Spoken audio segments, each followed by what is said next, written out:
ইসরায়েলের সাথে সাম্প্রতিক ১২ দিনের যুদ্ধ শুরু হওয়ার পর প্রথম প্রকাশ্যে তেহরানে একটি ধর্মীয় অনুষ্ঠানে উপস্থিত হয়েছেন দেশটির সর্বোচ্চ নেতা আয়াতুল্লাহ আলী খামেনি। শনিবার ইরানের রাষ্ট্রীয় গণমাধ্যম কথা জানিয়েছেন।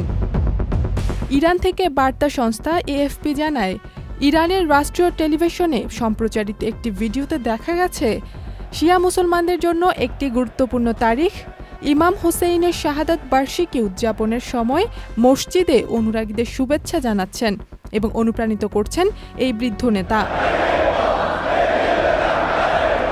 ১৩ জুন ইসরায়েলি আকস্মিক বিমান হামলার মাধ্যমে সংঘাত শুরু হওয়ার আগ থেকেই তাকে জনসমক্ষে দেখা যায়নি। তার শেষ প্রকাশ্য উপস্থিত ছিল এরও ২ দিন আগে, যখন তিনি সংসদ সদস্যদের সঙ্গে দেখা করেছিলেন। ইথিলা কবির প্রমা, চ্যানেল আই। বান্ডেল থাকলে প্রতি সেনমানিতে টাকা বাঁচবে। বিকাশ সেনমানি বান্ডেল কিনে জিতুন প্রতি লেনদেনে।